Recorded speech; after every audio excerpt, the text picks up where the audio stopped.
Première question, que peuvent être les conséquences des accrochages russo-ukrainiens suite aux événements du détroit de Kerch qui s'est passé le 25 novembre dernier?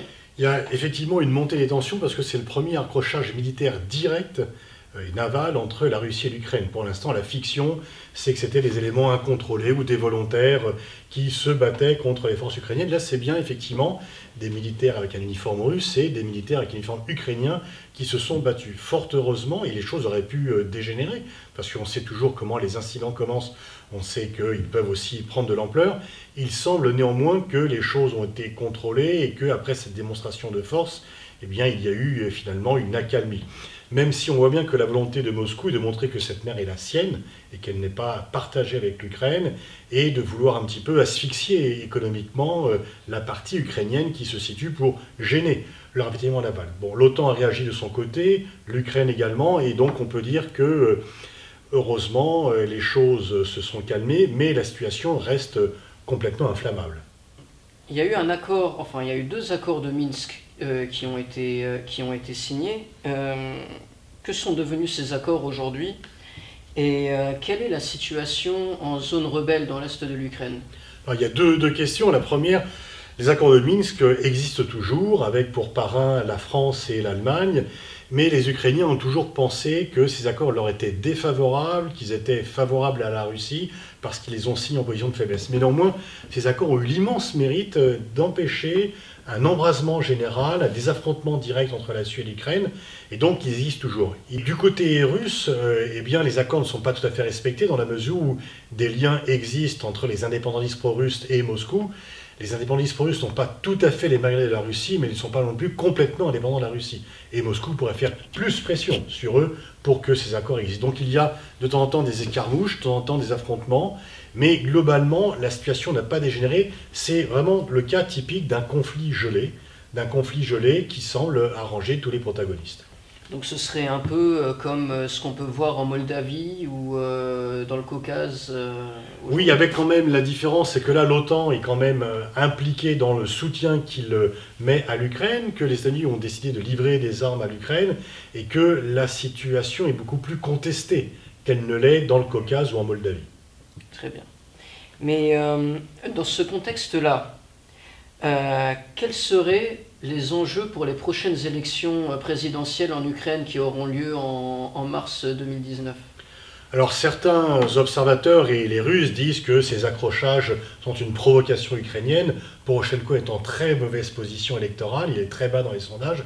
Et pour remonter dans les sondages en Ukraine, eh bien, agiter la menace russe et se présenter comme le protecteur du pays en période de crise, ça marche. Ça marche en Ukraine, ça marche dans tous les pays. Donc effectivement, Poroshenko, qui est très mal parti, a intérêt à ce qu'il y ait une situation de crise, non pas qu'elle dégénère, non pas qu'il y ait un affrontement généralisé, mais une situation de crise pour apparaître comme finalement le protecteur de la patrie ukrainienne menacée par l'ogre russe. Quelle position la France et ses alliés devraient avoir vis-à-vis de la Russie après ces accrochages? Certains députés européens appellent déjà à des nouvelles sanctions contre Moscou, notamment dans les pays baltes, alors qu'on pouvait voir qu'un rapprochement avait commencé à voir le jour petit à petit. Pensez-vous que ceci devrait être la position à adopter? Je crois que les nouvelles sanctions n'apporteraient rien, c'est juste une sorte de réflexe pavlovien de dire qu'on va sanctionner tel ou tel pays. Ce sont des sanctions purement occidentales et pas du tout internationales. La communauté internationale n'a pas sanctionné la Russie pour son comportement en Crimée et en Ukraine. Et donc, il y a effectivement, pour les partisans de l'affrontement, pour les nostalgiques de la guerre froide, empiler les sanctions contre la Russie ne reviendrait à rien qu'à tendre encore un peu plus la situation, mais c'est certainement ce que recherchent certains.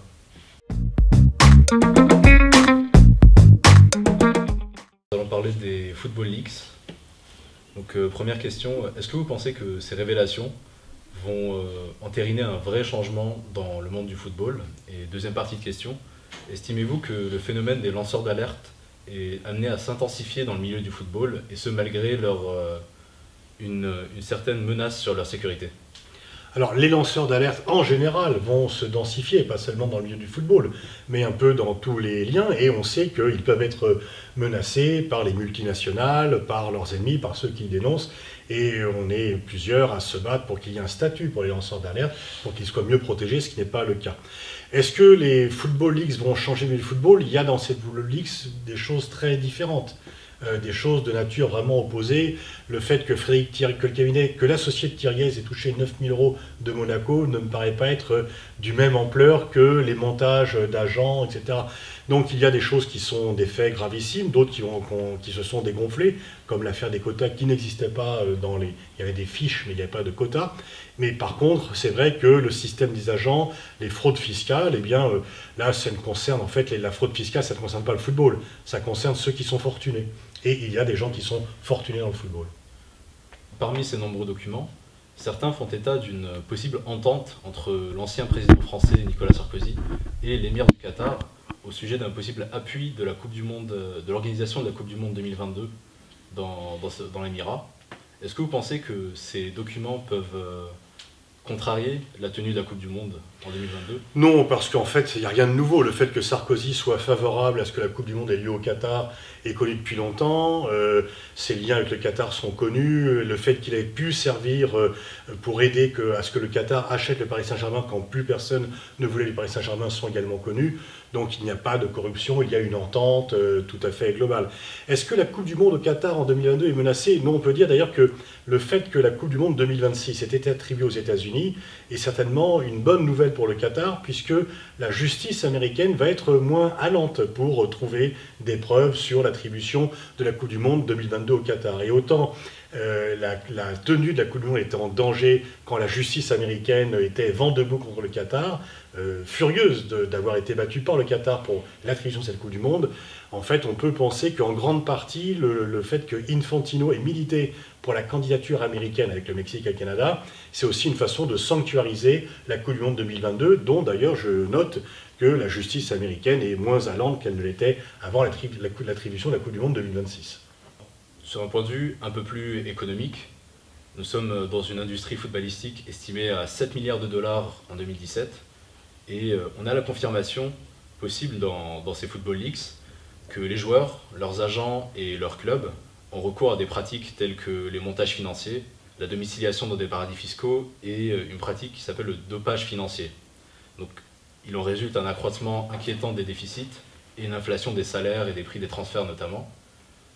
Sur le même modèle que les marchés financiers mondiaux, est-ce qu'on peut s'attendre à un crash ou à ce que le football ait tôt ou tard une crise majeure? Alors, il y a deux choses dans votre question. Le premier, c'est les montages financiers pour échapper à l'impôt. Tout le monde n'est pas N'Golo Kanté, effectivement, qui paye plus d'impôts que Starbucks et Google réunis, donc il faut le noter. Mais donc, il faut lutter contre la fraude fiscale, qu'elle concerne des footballeurs ou qu'elle concerne d'autres personnes. Et les footballeurs ne sont pas, et leurs agents ne sont pas exempts de cela. Est-ce qu'il va y avoir une bulle spéculative? C'est une question différente, parce que là, c'est... en fait, tant que les gens suivent, tant que les gens sont prêts à payer très cher un maillot floqué, à payer un abonnement ou plusieurs abonnements pour suivre les matchs de football, il y aura de l'argent dans le football. Et on peut penser, moi je ne crois pas qu'on soit au bord de la bulle spéculative, parce qu'il y a encore des marchés à conquérir, notamment les marchés asiatiques, qui ne sont pas entièrement dans lesquels il y a encore des adeptes à voir. Le football se féminise également, et c'est un aspect à la fois humain et commercial. Et de toute façon, le jour où il y aura une bulle spéculative, c'est quand les gens diront « j'en ai marre de payer, je ne paye plus mon abonnement à telle chaîne », parce que la bulle, elle est surtout alimentée par les droits télé. Quand les gens trouveront qu'on paye trop cher l'abonnement à une chaîne pour voir des matchs de football ou qu'ils ne seront plus, eh bien, les salaires réduiront. Là, les salaires montent parce qu'il y a plus d'argent dans le football et que l'argent versé dans le football revient en grande partie aux joueurs. Et s'il y a moins d'argent, on baissera les salaires. Lorsque Copa jouait, il gagnait certainement des centaines de fois moins que ne gagnent les joueurs actuels, même moins talentueux que lui. À l'heure où ces informations sortent au grand jour, on a une confirmation de plus que le football mondial est affecté à tous les étages par la corruption et le clientélisme. Nous avons aussi la confirmation qu'il y a un vrai déséquilibre des pouvoirs dans les instances mondiales, avec des dirigeants notamment qui ont un grand pouvoir. Donc, quelles sont aujourd'hui pour vous les grandes solutions de régulation du football mondial? Il y a pas, le football n'est pas miné par la corruption à tous les étages. Il y a de la corruption dans le football comme il y a de la corruption dans d'autres secteurs de la vie. Il y a des fois des scandales chez les ONG et ce n'est pas pour autant qu'on va remettre en cause l'existence des ONG. Donc effectivement, il y a beaucoup d'argent dans le football, ça excite un peu les passions, les jalousies, etc. Et il y a effectivement des cas de corruption qui sont documentés et qui sont sanctionnés quand cela est découvert. Ensuite, que les dirigeants aient le pouvoir, oui, les dirigeants sont des dirigeants et donc ils ont le pouvoir. Mais je crois qu'il ne faudrait pas faire payer au football les défauts de la société et être plus exigeant avec le football qu'avec d'autres secteurs. Avec cette affaire dit des quotas, alors qu'il n'y a pas de quotas au PSG, ça a été prouvé par l'étude du dossier, on a beaucoup dit, certains ont dit que le football était raciste, etc. Le football fait beaucoup plus pour la lutte contre le racisme, la promotion de la diversité, que les journaux qui accusent le football. Si on regarde une équipe de football professionnelle, on voit que sa couleur est bien plus diverse que la couleur d'une rédaction, de toutes les rédactions confondues en France. Donc voilà, il faut être exigeant avec le football, parce qu'il n'est pas à l'abri des lois, il n'est pas au-dessus des lois, mais il ne faut pas non plus tomber dans le football bashing par cette tendance un peu traditionnelle d'une partie des élites qui contestent ce sport populaire. On va rester sur le sujet du fichage ethnique dont a été accusé le PSG pour la dernière question. Donc, pour rappel, le club a été accusé d'utiliser des critères ethniques dans le recrutement de ses jeunes joueurs. Et c'est donc, comme vous l'avez dit, la deuxième affaire du genre en France après celle des quotas discriminants en 2011. Que pouvez-vous nous dire sur le décalage entre le football français, qui se veut miroir de la société et porteur des idéaux nationaux de diversité et d'inclusion sociale, et ces allégations qui vont à l'encontre de ce modèle? Ce sont des allégations qui ne sont pas justement fondées. Il se trouve que j'appartiens au Comité national de l'éthique et qu'on a étudié le dossier, qu'on a pris une décision unanime après un long examen. Voilà ce qui s'est passé. Il y avait des fiches. Il y avait des fiches dans lesquelles les détecteurs, les entraîneurs de jeunes, à la recherche de nouveaux talents, notaient plusieurs choses, notaient la couleur des cheveux, notaient le poste auquel jouait le joueur, ses chaussures. Pourquoi? Parce que quand ils vont détecter des jeunes talents, ils ne demandent pas les noms, de peur qu'en demandant les noms, le jeune talent soit orienté vers d'autres clubs. Donc les fiches sont anonymes en ce qui concerne les noms, et pour que les gens puissent se reconnaître, ils mettent black, arabe, etc. Enfin, ce que tout le monde fait autour des terrains de football. Tout le monde dit, t'as vu black là-bas, etc. Donc en fait, ils ont ajouté parmi de nombreux critères un fichier ethnique. On dit une fiche ethnique, il n'y avait pas de fichier central, une fiche ethnique. Ils ont mis dans la fiche de chaque joueur qu'ils voulaient détecter son origine ethnique. Ce qui est interdit par la loi en France, c'est permis aux États-Unis, mais en France, on n'a pas le droit de mettre l'origine ethnique de quelqu'un. Donc en fait, il n'y avait aucune volonté raciste et aucun quota. Quand il y a un talent éclatant, même les gens qui n'aiment pas les Arabes veulent avoir Zidane dans leur équipe. Donc c'est vraiment pas... Et même ceux qui détestent les Noirs voudraient bien avoir Thuram ou Pogba dans l'équipe. Donc on ne se prive pas d'un talent. Mais il y avait... En fait, ils ignoraient la loi. Ça peut paraître... ils ignoraient la loi. Et les gens qui ont été mis en question sont très affectés personnellement qu'on les accuse de racisme. Et d'eux ont le soutien unanime de tous les joueurs qui sont passés entre les mains, dont beaucoup viennent des cités, sont issus de la diversité, et vraiment, de Kylian Mbappé à Drogba, ils ont tous soutenu Guastalop. Donc c'est quand même un mauvais procès qui a été fait. Il y avait une erreur juridique, on ne met pas l'origine ethnique des joueurs, mais il n'y avait pas de quota, de nombre de Noirs ou d'Arabes que l'on prend, et on le voit bien. Et le Paris Saint-Germain, une fois encore, vous prenez aussi bien l'équipe première que les équipes de jeunes, ils représentent plus que toute autre institution de la diversité. Reprocher au football de ne pas promouvoir la diversité, c'est juste un non-sens. Le football est un vecteur de diversité. Il n'est qu'à voir à la fois qui a gagné la Coupe du Monde, qui était dans la Coupe du Monde, et ce qu'a dit Barack Obama de l'équipe de France de football, en disant qu'elle représentait justement cette diversité. Et je ne pense pas que Barack Obama soit quelqu'un qui soutienne directement ou indirectement le racisme.